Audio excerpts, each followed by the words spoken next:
Assalamualaikum warahmatullahi wabarakatuh. Salam sejahtera bagi kita semua. Om Swastiastu, Namo Buddhaya, salam kebajikan.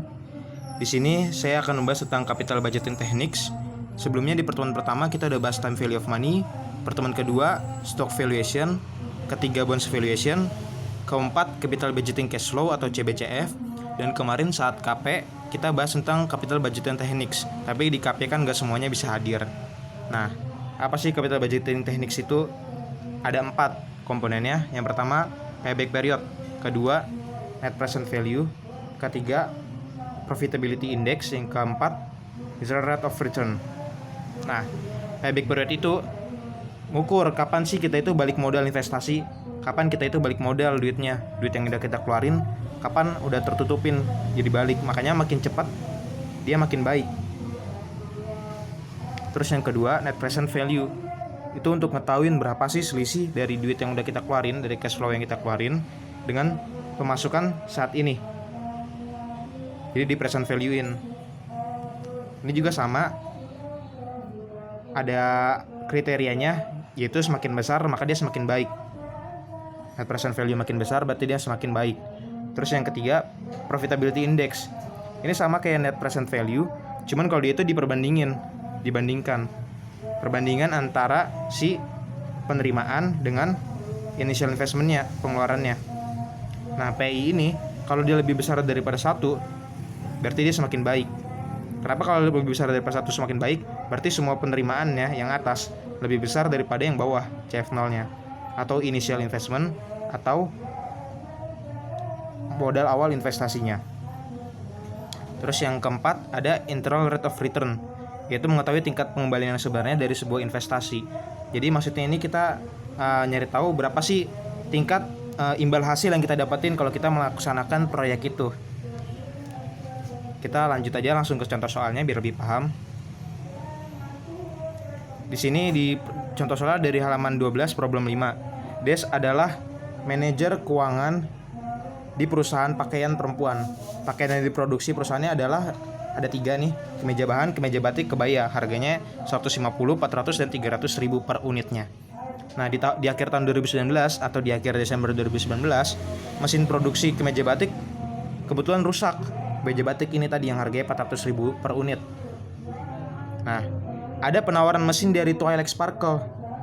Twilight Sparkle nawarin mesin harganya 1,5 miliar yang merah ini. Nah, 1,5 miliar ini berarti dia itu CF0-nya atau initial investment-nya. Nah, terus Des memperkirakan bahwa produksi kemeja batik untuk 4 tahun adalah sebagai berikut ini. Di tahun 2020, 2021, 2022, 2023 penjualannya segini. Ini diperkirakan dalam unit. Terus diketahuin COC-nya yang dia tetapkan adalah sebesar 10%. Maaf ya teman-teman, di sini PPT-nya agak berantakan. Dipindahin dari laptop ke HP jadi berantakan. Nah, lanjut kita bahas ke payback period. Nah, tadi kan kita ketahui bahwa ini CF0-nya 1,5 miliar. 1,5 miliar. Terus diketahui penjualannya 100.000, 1.200, 1.135, dan tahun 2023 1.375 unit. Nah, sebelumnya kita dikasih tahu nih, harga kemeja batik berapaan sih? Harganya 400.000 per unitnya. Berarti langsung aja nih, ini semuanya penjualan dikali 400.000. 1.000 kali 400.000, 400 juta. 1.200 kali 400.000, 480 juta, dan seterusnya. Udah dapat cash flow-nya segini, teman-teman. Nah, kita akumulasiin 400.000 jadi 400.000. 400.000 tambah 480.000 jadi 880.000. 454.000 ditambahin jadi 1,334 miliar. Ditambahin lagi 550.000 dapat 1,884 miliar. Cuman diakumulasiin aja di jumlah-jumlahin. Nah, kita tahu tadi kita ngeluarin modal awal buat investasinya, buat beli si mesin baru ini yang dari PT Twilight Sparkle, kita ngeluarin 1,5 miliar. Nah, dari akumulasi ini, kapan sih kita itu balik modal 1,5 miliarnya? Kita lihat di tahun di sini. Di tahun ketiga, teman-teman. Jadi di tahun ketiga kita udah dapat duit nih diakumulasiin 1,3 miliar. Tapi di tahun keempat dia 1,8 miliar. Berarti kelewat dong si 1,5 miliar ini. Berarti kita udah balik modal itu di sekitar tahun ketiga. Kita nyari tahu nih, dari 3 tahun berapa bulan, 3 tahun berapa bulan, 3 tahun berapa hari. supaya kita itu balik modalnya. Makanya kita pakai rumus ini teman-teman. Payback period sama dengan tahunnya ditambah modal awal dikurang akumulasi tahun tersebut dibagi cash flow tahun setelahnya, baru dikali 12 bulan. Langsung aja kita masukin. Tadi kita baru balik modal di tahun ketiga kan. Di tahun ketiga dia tertutupin 1,5 miliar. Berarti tahun ketiga terus ditambah CF0 nya 1,5 miliar dikurang 1334, ini yang kuning, yang ini langsung dibagi 550 juta atau CFT nya, CFT plus 1 cash flow setelahnya. Tadi kan kita tahun 2022 nih, setelahnya tahun 2023 yang ini, baru kali 12 bulan. Dapatlah hasilnya 0,3018 dikali 12 bulan, berarti 3,6 bulan. 3 tahun ditambah 3 bulan, baru dicari harinya 0,6218 dikali 30 hari, dapatlah 3 tahun 3 bulan dan 19 hari. Di sini kalau misalnya kecepatan boleh kalian stop aja dulu biar sambil dimengerti, dipahamin. Pokoknya intinya kapan kita itu balik modalnya ini 1,5 miliar. Di sini ternyata nih, di sini udah lewat, udah lebih dari 1,5 miliar. Berarti di sekitar 3 tahun. Nah, 3 tahun berapa bulannya kita cari tahu dengan cara yang seperti ini. Oops, sorry. Terus lanjut payback period tuh dapat. Setelahnya tadi kita tahu nyari NPV, net present value. Geser net present value. Nah, kita tadi kan dapat cash flow-nya ini. Cash flow ini dapat dari tadi penjualan dikali harganya yang 400.000. Nah, cash flow-nya ini dikali sama PVIF yang kayak di materi time value of money, PVIF. PVIF itu adalah present value interest factor atau faktor bunga nilai yang disekarangkan. Nah, ini tahunnya kan ini 4 tahun, berarti kita mulai dari minus 1, minus 2, minus 3, minus 4. Nah, ini tinggal dikali aja cash flow kali PVIF, dapat present value of cash flow-nya. Dikali dapat. Nah, dapatlah totalnya segini, total present value-nya. Dikurangin sama initial investment-nya. Initial investment itu tadi yang modal awalnya. Ini yang ini, warna merah ini. Modal awalnya buat beli mesin baru si PT Toalex Sparkle. Dapatlah net present value-nya negatif 22 juta. Nah, si profitability index ini gampang cara nyarinya. Cara nyarinya tinggal si penerimaan dibagi pengeluaran. Penerimaannya tadi ini 1,4 miliar. 1,4 miliar dibagi CF0-nya, pengeluarannya atau modal awalnya tadi yang kita keluarin 1,5 miliar. Dapatlah 0,98 teman-teman. Nah, terus selanjutnya ini kepotong juga, sorry kepotong teman-teman. Pokoknya intinya si Des ini juga dapat penawaran, kan tadi dapat dari penawaran si PT Toalex Sparkle. Nah, ternyata dia juga dapat tawaran mesin baru dari PT Pinkie Pie. Harga mesinnya 1,2 miliar. Jadi kalau tadi PT Toalex Sparkle ditawarin harga mesinnya 1,5 miliar, dari si PT Pinkie Pie ditawarin ini cuma 1,2 miliar. Namun Des cuma bisa milih satu penawaran doang karena dia keterbatasan dana saat ini nih. Nah, kalau misalnya dia ngambil penawaran si PT Pinkie Pie, dia itu memperkirakan penjualan pakai mesin itu segini, beda jumlah penjualannya, beda mesin, beda juga jumlah kemeja batik yang bisa diproduksi. Nah, ini sama cost of capitalnya yang ditetapin 10%. Berarti langsung aja tadi ini jumlah penjualannya dikali 400.000 harga kemeja batik tadi. 400.000 yang ini. 400.000. Lanjut, dapatlah sila cash flow-nya. Ini 400 juta, 490 juta, 454, 550. Sorry salah. Yang ini 380, 450, 460, 480. Nah, terus sama kayak tadi kan kita modal awalnya buat beli mesin baru dari PT Pinkie Pie 1,2 miliar. Kapan sih saat kita itu ketutup dananya 1,2 miliar? Ternyata di tahun ketiga udah lewat 1,2 miliar lebih nih. Berarti di tahun kedua kita itu balik modal, cuman kita cari tahu tahun keduanya itu berapa bulannya, berapa hari.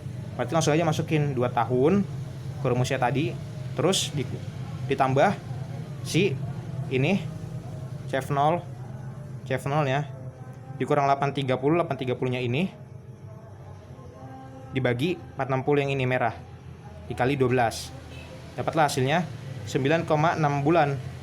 9 bulan 0,6 nya dikali sama 30 hari. Dapatlah 2 tahun 9 bulan 60 hari. Jadi pokoknya ini tinggal CF0 dikurang si 830 ini baru dibagi si 460 yang ini. Sampai sini kalau misalnya ada yang kecepatan bisa di skip lagi, di stop maksudnya untuk dipahamin. Kita lanjut.